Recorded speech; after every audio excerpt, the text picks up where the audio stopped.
committed no crime. So it's like the backstage of a rock star political concert right now. The lieutenant colonel just went back there. The Ricks are backstage. When they're both together, you have to refer to them that way, the Ricks. So they're back there, and you'll hear from both of them momentarily.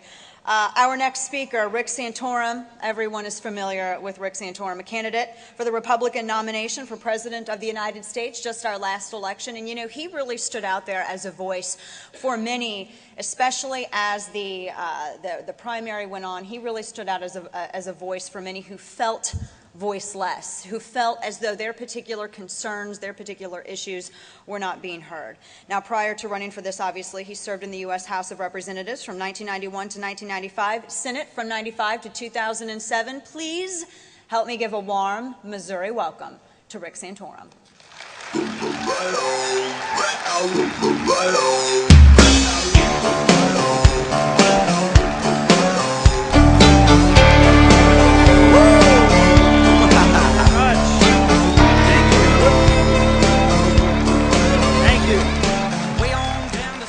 Thank you very much, Dana. Happy birthday. Although I think she's had her fill of happy birthdays, frankly.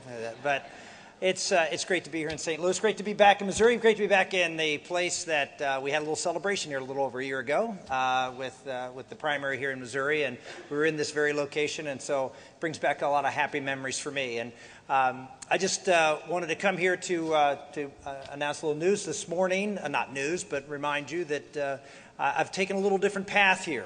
Over the past 4 or 5 months. We had a little screening this morning of a movie that I am the CEO of a movie company, and we are releasing our first theatrical movie, a movie called The Christmas Candle that's coming out in November. It's a story by Max Lucado. And a lot of folks who've interviewed me here today and talked to me have said, you know, how is this that, you know, someone in politics moves into the movies? I said, well, you know, if liberal Hollywood actors and producers can get involved in politics, then conservative politicians can get involved in Hollywood.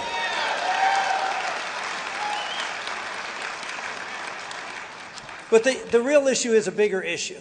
This country is changing. And one of the things I noticed in my time in politics is the country has changed, and one of the principal reasons is because of the popular culture, because of movies, because of all the things that are being consumed on these screens that are omnipresent. If you look at a young person, I'll look out here in this audience. You know what I'm going to see? Right? Who's producing the content on those screens? Is it people like us who share our values? The answer is no. That's not who it is. By and large, it's folks who don't share our values, and they're having a huge impact on this country. They're moving this country on a variety of different levels with this culture. And the position for conservatives over the past 30 years, 40 years, has been this: defense. Try to protect ourselves from this harmful stuff, from the violence and the sex and the values that we don't believe in. So we protect our kids, we protect ourselves, we guard our eyes. Here's the issue. We're the ones who have the truth. Why are we playing defense?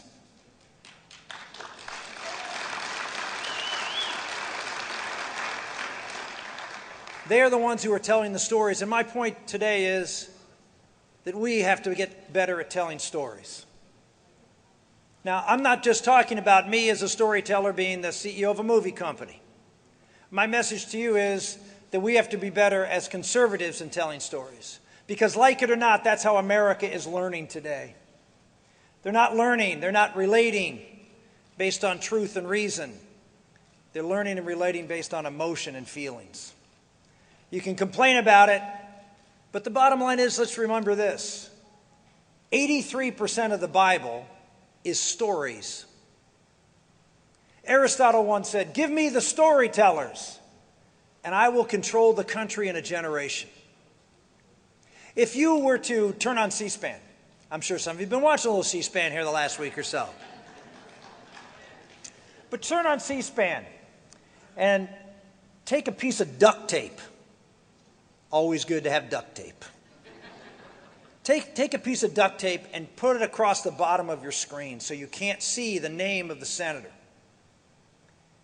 And then you watch those senators debate. You know what you'll find? you'll be able to tell the Democrats from Republicans like that. You know how you'll be able to determine it? Because the Republican will get up there with a chart that has a pie chart, a line graph, and numbers. And the Democrat will put a chart up with pictures. We tell the American public that we are right. And we prove it to them by numbers, facts, and figures. They tell the American public they understand, they relate, and they care. In America today, whether we like it or not, telling those stories about how they understand, relate, and care communicates and wins. Look at the last umpteen election, well, not umpteen, but in several elections since the age of television, since the 1970s when television became the dominant media for running for president. Who has won? Ignore Republican and Democrat. I'll tell you who has won. The best communicator, the best storyteller. That's who wins. And so we need to worry, not that we shouldn't worry about what's right. Jesus never compromised on what was right. But he told people stories so they can understand it better. And more so, we have to do that today. That's one of the reasons they said, well, yeah, have you left politics? Have you gotten out? Are you not running for president again? I said, no, I'm engaging in the front of the battle for the soul of this country.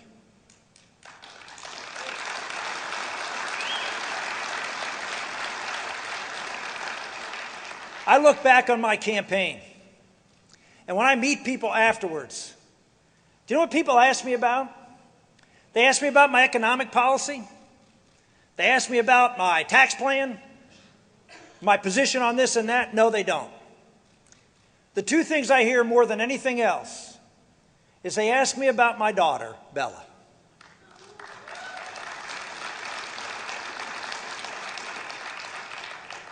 You know what? They loved Bella's story. They understood me. Many people changed their opinion about me because of the story of my daughter and my love for her. They asked me and talked to me about, once I gave thousands of speeches. In Iowa alone, I gave thousands of speeches. And the speech they asked me about and talked to me about is the speech where I talked about my grandfather's hands. Kneeling at his coffin and looking at those powerful hands of a coal miner. I just say this to each and every one of you, that we need to join together, not change who we are. You've heard that a lot today. I'm going to reaffirm that today. The Republican Party, the conservative movement, does not have to change to win. We have to do a better job of convincing people that we understand, relate, and care by sharing with them the truth through a medium in which they can understand it. I could get up and tell you the truth about what the American Revolution is about. We had that discussion earlier in a panel with the Declaration of Independence. And I can tell you facts and figures as to what it means and how it differs from the French Revolution, which was a godless revolution that was about putting government as the purveyor of rights, not God. And then I could tell you a story of the Marquis de Lafayette, who fought in the American Revolution, who had a picture frame. And in that picture frame was the Declaration of Independence, but he left a place blank next to it. And then when he went back to fight in the French Revolution, he wanted to put in that picture frame the copy of the American equivalent, of the French equivalent to the American Declaration of Independence. And he died with that picture frame empty. Now it's easier for you to remember. How many speeches do you remember? And how many movies do you remember? How many talking points from Heritage do you remember? How many song lyrics do you know? That's what we have to do. We have to first engage in the culture, and we have to engage politically in a way that will reach out and communicate to the American public the truth, the caring, the compassion, and the understanding. That's my message here today. And I'm asking you to join me. I'm asking you to join me at Echo Light Studios and the projects we're working on. We have a movie coming out called The Christmas Candle. It comes out on November 22nd. It's the only Christmas movie coming out at Christmas time. Hollywood does not have a single Christmas movie coming out, except this one. Now think about this. I ask you a question. This is a Christmas movie that actually talks about what Christmas is about. By the way, that's not Santa Claus, reindeers, and gift giving. And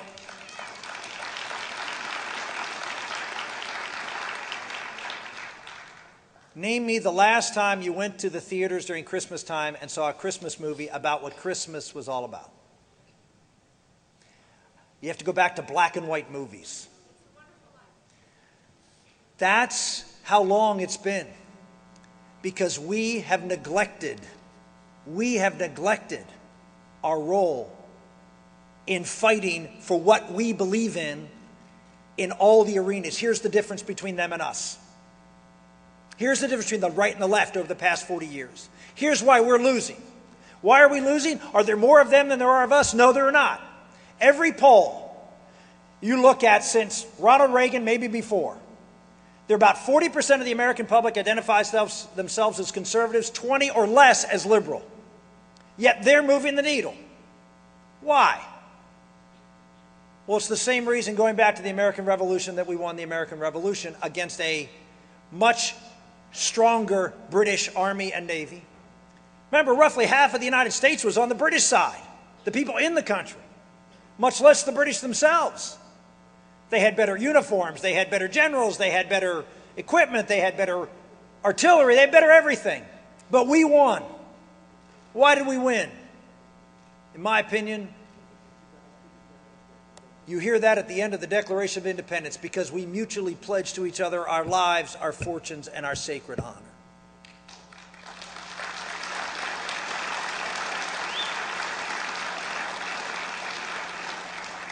In short, we wanted it more than they did. And they were willing to do everything, live it in every aspect of their lives. That's what the left does. They live it in every aspect of their lives. Why do businesses in America all lean left now? Why do all the corporate executive boards all have liberal policies when it comes to faith and abortion and all the other issues? Why? Because they push the agenda within their businesses. And what do? Nothing. We sit back and do nothing. Why does the most popular history book in American public schools, written by a Marxist, Howard Zinn, how does that happen in America? Because they work it and we don't.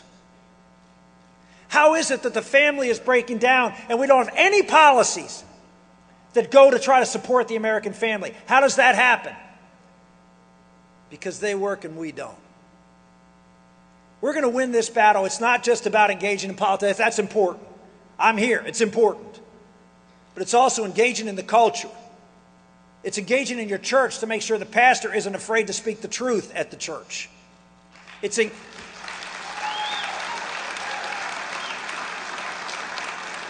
engaging in your businesses, so when your business starts to make these funny policy changes, you're the one that's the skunk at the garden party, not the left. They will do whatever it takes, and we have not. So I ask you to join me. I am fully engaged. I am all in. I'm engaged in politics through my organization, Patriot Voices. We have a table out front. Join us. We're engaged with Echo Light Studios. We want to not only produce great content, distribute other people's great content, and try to move the needle on this culture. But we need your help. Join us. And then go back into your communities and start fighting. You say, well, how? Whatever God calls you to do. I don't know what you should do individually. But start with your family. Get involved in your community. Yes, cars do politics. But we need an engaged and energized. I have not given up hope. I'm blessed. I'm traveling to 30 cities over the next 6 weeks to promote the Christmas candle. And I've been doing it already for about a week or so. And I am inspired by what I see. People all over this country who are engaged, who are trying to make a difference. They're out there. You're a part of it. But we need to have the same intensity. I'll give you one final story. It happened to me just a few weeks ago in Rick Perry's town, Austin. Rick courageously stepped forward and called for session after session until they could get the abortion bill passed in Austin.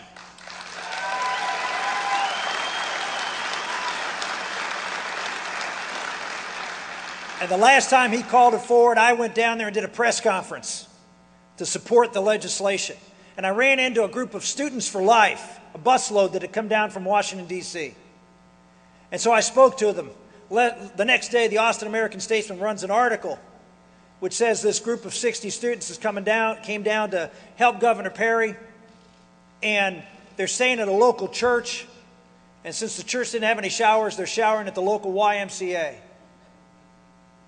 Later that day, a group of YMCA leaders went to their YMCA and demanded that these children not be allowed to shower there.